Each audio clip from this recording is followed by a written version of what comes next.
नमस्कार, मैं प्रिया। आज है 18 सितंबर। चले जानते हैं बिहार की 25 बड़ी खबरों को। बिहार के लिए जल्द ही चलेगी 24 नई ट्रेनें। भारतीय रेलवे ने बिहार के लिए 24 ट्रेनों के परिचालन का ऐलान किया है, जिसमें श्रमजीवी, संपूर्ण क्रांति और संघमित्रा जैसी बड़ी ट्रेनों के नाम शामिल है, जो क्लोन ट्रेन के रूप में चलाए जाएंगे। रेल यात्रियों की परेशानी को देखते हुए रेल मंत्रालय ने यह घोषणा की है। त्योहारों में आने वाले लोगों की परेशानियों को ध्यान में रखते हुए यह निर्णय लिया गया है।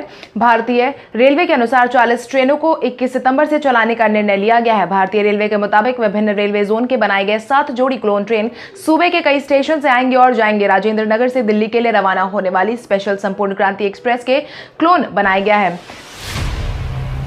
बिहार में किसान भी अब ऑनलाइन माध्यम से कर सकेंगे खरीदारी। बिहार में अब किसानों को भी ऑनलाइन माध्यम से जोड़ा जा रहा है। मिली जानकारी के अनुसार बिहार के डेबिट कार्ड और पैन जैसी एप्लीकेशन से खरीदारी का भुगतान कर सकते हैं। पीओएस मशीन से खाद की बिक्री तो पहले से ही की जा रही थी, अब भुगतान भी ऑनलाइन किया जाएगा। हालांकि किसानों को परेशानी ना हो, इसके लिए पुरानी व्यवस्था को लागू भी किया जाएगा। राज्य में खाद की हो रही कालाबाजारी पर रोक लगाने के लिए कृषि विभाग ने इस पहल की शुरुआत की है। सरकार ने नई व्यवस्था करने का निर्देश सभी डीलरों को दे दिया है।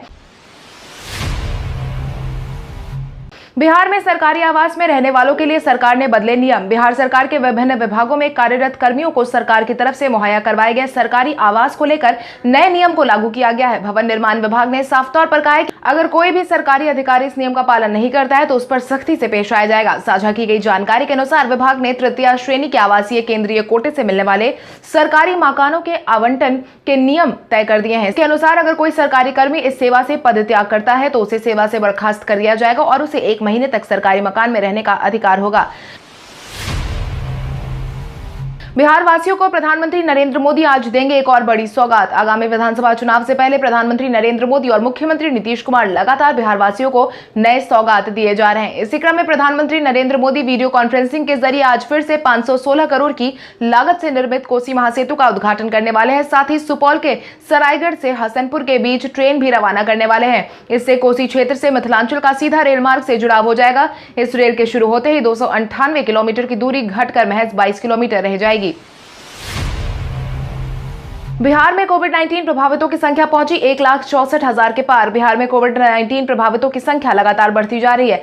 स्वास्थ्य विभाग की तरफ से साझा की गई जानकारी के अनुसार बीते दिन के पिछले 24 घंटे में बिहार में 1592 नए मरीजों की पुष्टि की गई है। इसके साथ ही राज्य में कोविड-19 प्रभावितों की संख्या 1,64,224 पर पहुंच गई है। अगर हम प्रभावित जिलों की संख्या की बात करें तो अररिया में 95, अरवल में 18, औरंगाबाद में 27, बांका में 14, बेगूसराय में 18, भागलपुर में 75, भोजपुर में 24, बक्सर में 11, दरभंगा में 13, पूर्वी चंपारण में 48, गया में 34, गोपालगंज में 42, जमुई में 38, जहानाबाद में 6, कैमूर में 9, कटिहार में 41, खगड़िया में 10, किशनगंज में 26, लखीसराय में 43, मधेपुरा में 34, मधुबनी में 54, मुंगेर में 19, मुजफ्फरपुर में 67, नालंदा में 45, नवादा में 11, पटना में 290, पूर्णिया में 96, रोहतास में 40, सहरसा में 88, समस्तीपुर में 22, सारण में 17, शेखपुरा में 21, शिवहर में 5, सीतामढ़ी में 5, सिवान में 35, सुपौल में 72, वैशाली में 26, पश्चिम चंपारण में 46। वहीं स्वास्थ्य विभाग की तरफ से बीते शाम 4 बजे तक जारी किए गए अपडेट के अनुसार कोविड-19 से अब तक 1,49,722 मरीज ठीक हो चुके हैं। वहीं 855 लोगों की जान जा चुकी है। विधायक जी को पब्लिक ने एक बार फिर खदेड़ा।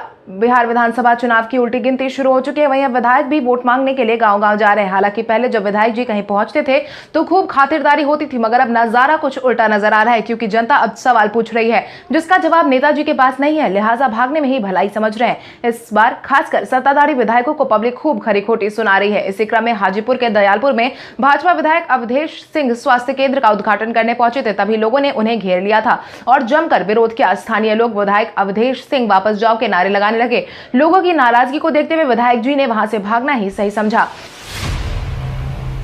गया के लोगों ने 30 साल से अधूरे पड़े पुल का निर्माण कार्य किया पूरा। गया के लोगों ने अपने बलबूते 30 साल से अधूरे पड़े पुल के निर्माण कार्य को पूरा कर लिया है। यह वाकया गया के बुधौल गांव का है, जहां लोगों ने 30 साल से निर्माण कार्य पूरा होने की आस लगाए बैठे पुल बनने का काम खुद ही पूरा कर लिया है। स्थानीय ग्रामीणों के मुताबिक इस पुल के निर्माण के लिए कई बार जनप्रतिनिधियों, नेताओं और सरकार से मांग की जा चुकी है, मगर यह पूरा नहीं किया गया था। इसके बाद ग्रामीणों ने खुद ही आपसी सहयोग से इसे बनाने का फैसला लिया है। मुख्यमंत्री नीतीश कुमार आज आधुनिक सुविधाओं से लैस बस टर्मिनल और कृषि भवन का करेंगे उद्घाटन। मुख्यमंत्री नीतीश कुमार आज पटना में निर्मित आधुनिक सुविधाओं वाले अंतर्राज्यीय बस टर्मिनल और कृषि भवन का उद्घाटन करने वाले हैं। इसके लिए आज शाम को आईएसबीटी का उद्घाटन समारोह का आयोजन करवाया जाएगा। उद्घाटन के साथ ही आईएसबीटी के फेज 1 में बसों का परिचालन शुरू हो जाएगा। इससे बिहार ही नहीं दूसरे राज्यों में भी सड़क परिवहन सेवा आसानी से हो जाएगी। आपको बता दें, साल 2017-18 में मौजा पहाड़ी में अंतर्राज्यीय बस टर्मिनल की प्रशासनिक स्वीकृति प्रदान की गई थी। इसके अलावा 340 करोड़ 22 लाख की लागत बताई गई है। आईएसबीटी तमाम आधुनिक सुविधाओं से सुसज्जित है और तीनों भागों में बांटकर बनाया गया है। वहीं मीठापुर में नवनिर्मित कृषि भवन का भी उद्घाटन किया जाएगा। आज बिहारी पहचान में हम बात करेंगे निरुपमा पांडे की। भारतीय टीम की विंग कमांडर निरुपमा पांडे ने भी अपने साथ साथ देश का नाम रोशन किया है। निरुपमा पांडे बिहार की पहली महिला थी जिन्होंने माउंट एवरेस्ट पर साल 2011 में पहुंची थी। निरुपमा उन आईएएफ टीम की महिलाओं में शामिल थी जिन्होंने पहली बार विंग कमांडर की जिम्मेदारी संभाली थी। अलग अलग स्तर पर बिहार का नाम रोशन करने वाली निरुपमा का जन्म बिहार के सिवान जिले में हुआ था।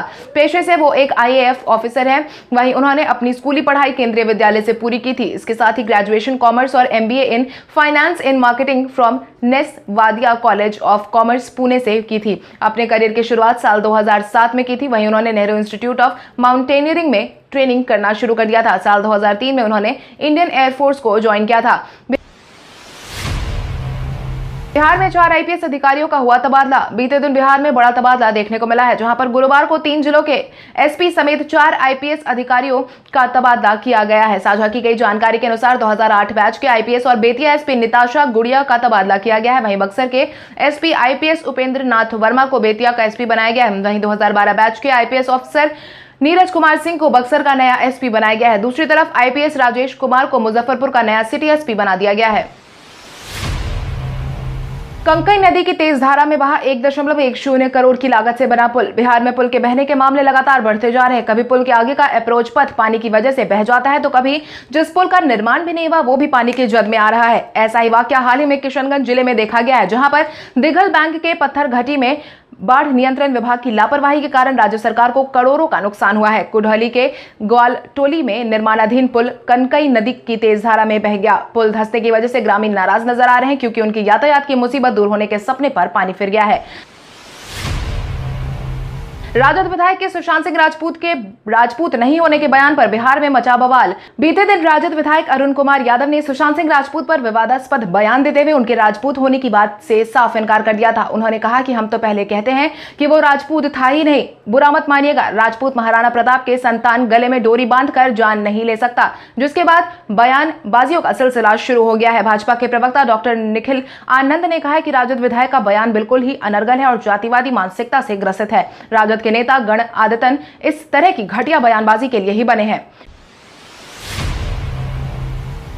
लोजपा ने केनाल बैंड के नाम से मशहूर लौंगी भुइया को किया सम्मानित। केनाल बैंड के नाम से मशहूर गया जिले के लडुआ पंचायत स्थित कोठीलवा गांव के रहने वाले लौंगी भुइया को लोजपा ने बीते दिन अपनी तरफ से सम्मानित किया है, क्योंकि उन्होंने 30 साल के मेहनत के बाद पहाड़ की तलहटी से लगभग 5 किलोमीटर दूरी तक नहर खोदकर अपने गांव तक पानी लाने का काम किया है। लौंगी भुइया किस काम की चर्चा देश के साथ साथ विदेश में भी हो रही है। वहीं लोक जनशक्ति पार्टी के राष्ट्रीय अध्यक्ष चिराग पासवान ने उनके इस काम से प्रभावित होकर बिहार फर्स्ट बिहारी फर्स्ट कार्यक्रम के तहत उनको 51,000 की राशि प्रोत्साहन के रूप में देकर सम्मानित किया है।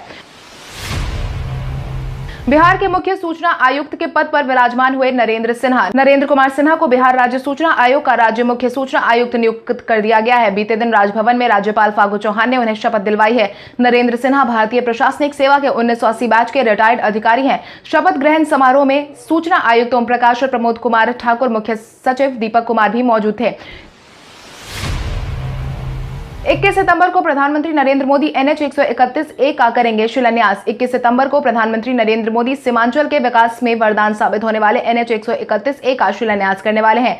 झारखंड और पश्चिम बंगाल की दूरी कम हो जाएगी। साथ ही झारखंड से स्टोन चिप्स समेत अन्य भवन निर्माण सामग्री भी आसानी से आ पाएंगे। इससे सीमांचल में भवन निर्माण सामग्रियों से दाम में भी कमी आ सकती है। राष्ट्रीय राजमार्ग 131A नरेंद्रपुर से शुरू होकर पूर्णिया में पूर्वोत्तर भारत की तरफ जाने वाली ईस्ट वेस्ट कॉरिडोर पर समाप्त होती है। यह परियोजना पूर्णिया कटिहार को सीधे झारखंड और पश्चिम बंगाल के मालदा से जोड़ेगा। महानंदा नदी पर कटिहार के अहमदाबाद के पास पश्चिम बंगाल में एक पुल का निर्माण करवाया गया है। बिहार में फिर से शुरू होगा मास्क चेकिंग मुहिम। एक बार फिर से पटना में मास्क का उपयोग नहीं करने वालों पर सख्ती से पेश आया जाएगा। पटना के डीएम कुमार रवि ने फिर से मास्क चेकिंग मुहिम की शुरुआत करने का ऐलान किया है। बिना मास्क के पकड़े जाने वाले लोगों को फाइन भरना होगा। पटना के डीएम कुमार रवि ने विशेष टीम का गठन चौक चौराहों, दुकान, वाहनों, वेंडर जोन, मार्केट और अन्य भीड़भाड़ वाले जगह पर मास्क का चेकिंग करने और पकड़े जाने वालों के खिलाफ सख्ती से पेश आने का फैसला सुना दिया है। पटना डीएम ने जिला प्रशासन, पुलिस विभाग और नगर निगम के संयुक्त टीम गठित कर सफल एवं प्रभावी कदम सुनिश्चित करने का आदेश दिया है।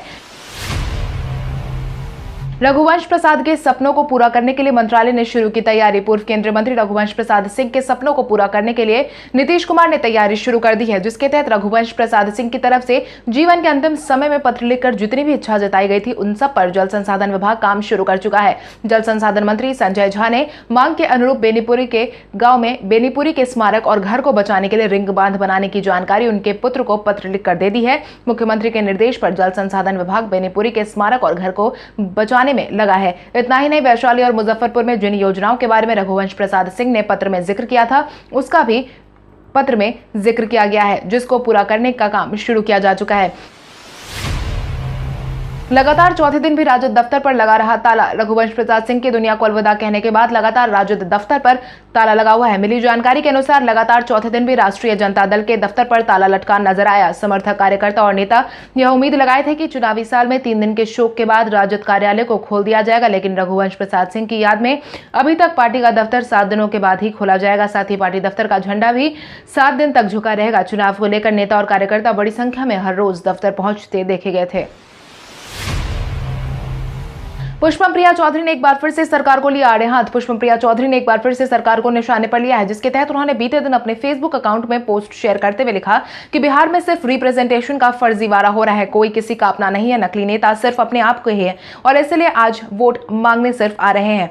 सिर्फ वोट मांगते वो देखे जा सकते हैं और उनकी जिंदगी को महज एक चुनाव वस्तु मानते हैं। लोगों के पास विकल्प नहीं था, मगर आज लोगों के पास विकल्प है। इस चुनाव में बिहार साबित कर देगा कि उसे आगे बढ़ना आता है। चलिए हम सब मिलकर आगे बढ़ते हैं। #सबका शासन। प्रधानमंत्री नरेंद्र मोदी के जन्मदिन पर तेजस्वी यादव ने मनाया राष्ट्रीय बेरोजगारी दिवस। बीते दिन प्रधानमंत्री नरेंद्र मोदी के साथ साथ राष्ट्रीय बेरोजगारी दिवस भी मनाया गया, जो कि दिन भर काफी ज्यादा ट्रेंडिंग भी रहा। वहीं इस दौरान नेता प्रतिपक्ष तेजस्वी यादव ने भी प्रधानमंत्री नरेंद्र मोदी के जन्मदिन पर राष्ट्रीय बेरोजगार दिवस मनाया, जहां वो बिहार सरकार के खिलाफ फिर से बयानबाजी करते हुए नजर आए। उन्होंने कहा कि बिहार के मुख्यमंत्री नीतीश कुमार ने पिछले 15 सालों में बिहार के साथ और युवाओं का वर्तमान और भविष्य सब कुछ बर्बाद कर दिया है। उन्होंने ट्वीट करके लिखा कि बिहार के 7 करोड़ युवाओं का वर्तमान और भविष्य बर्बाद करने वाली 15 साल की नीतीश सरकार बेरोजगारी, गरीबी और पलायन पर विमर्श क्यों नहीं करना चाहती। मुख्यमंत्री जी अब जात पात और धर्म के नाम पर युवाओं को गुमराह नहीं कर सकती। नीतीश कुमार से दूरी बढ़ाने के पीछे की वजह जीतन राम मांझी ने अब जाकर बताई। जीतन राम मांझी को मुख्यमंत्री पद से हटने से लेकर के और साथ ही मुख्यमंत्री नीतीश कुमार से उनकी दूरी के पीछे का कारण मांझी ने अब बताया है। उन्होंने कहा कि मैंने किसी भी पद की चिंता नहीं की, इसलिए विधानसभा में मेरी उपस्थिति रही, इसकी चिंता जरूर रही है। इसी कारण से मैं लगातार अपने विधानसभा क्षेत्र के नेतृत्व करता रहा हूँ। 2005 के नीतीश मंत्रिमंडल में जब हम पर दागी होने की बात कही गई तो मैंने तुरंत मुख्यमंत्री के इशारा मिलते ही अपने पद से इस्तीफा दे दिया। यह मेरा पद की चाह नहीं रखने का सबसे बड़ा उदाहरण है। वहीं नीतीश कुमार से दूरी के पीछे का कारण यह था कि हमें लगा कि नीतीश जी हमारे काम से खुश नहीं है। डॉक्टर हर्षवर्धन ने साल 2021 के शुरुआत में वैक्सीन आने का किया दावा। कोविड-19 के हर दिन बढ़ते मामलों के बीच सभी लोग वैक्सीन के आने का इंतजार कर रहे हैं, जिसको लेकर स्वास्थ्य मंत्री डॉक्टर हर्षवर्धन ने बीते दिन अपनी प्रतिक्रिया जारी की है, जिसके तहत उन्होंने कहा कि देश में साल 2021 के शुरुआत में कोविड-19 वैक्सीन आने की पूरी संभावना बनती दिखाई दे रही है। उन्होंने आगे कहा कि देश में कोविड-19 से जान गंवाने वालों की दर फिलहाल दुनिया के अन्य देशों की तुलना में सबसे कम है। साझा की गई जानकारी के अनुसार देश में 1.64% जान गंवाने वालों की संख्या बताई गई है। इसके साथ ही उन्होंने यह भी बताया कि भारत में मरीजों के स्वस्थ होने की दर 78 से 79% है। वहीं भारत को कोविड-19 से स्वस्थ होने की उच्च दर वाले गिने चुने देश में भी शामिल हो चुका है।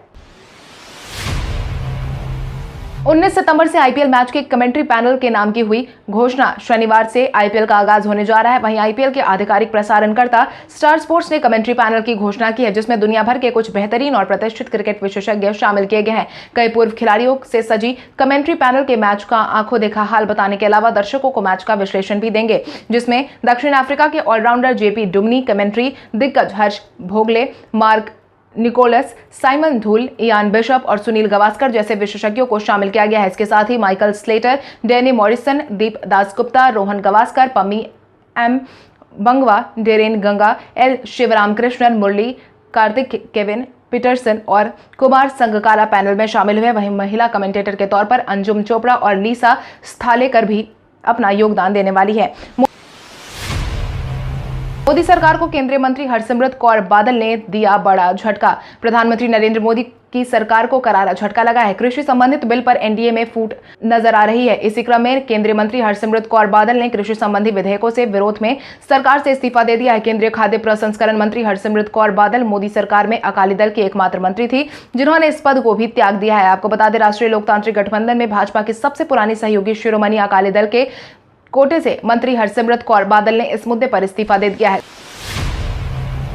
गूगल मीट अपने यूजर्स के लिए लेकर आया नया फीचर। गूगल ने अपने यूजर के लिए कुछ नए फीचर्स को रोल किया है। फीचर्स में बैकग्राउंड को ब्लर करना और एक ही ग्रुप में 49 लोगों को जोड़ने का फीचर शामिल किया गया है। इसमें फीचर को ऑटो और टाइल वाले मोड के जरिए आसानी से ऑपरेट किया जा सकता है। 9 to 5 गूगल के अनुसार यूजर्स का मैनुअल रूप से लार्जर व्यू को सक्षम करना होगा, क्योंकि ऑटो के लिए डिफॉल्ट व्यू 9 लोगों और टाइल में 16 लोगों तक सीमित है। गूगल प्ले सॉफ्टवेयर पर पोस्ट में कहा गया है कि इस लॉन्च के साथ ही आप अपने द्वारा देखी जाने वाली संख्या के समायोजित करने के लिए स्लाइडर का उपयोग करने में सक्षम होंगे।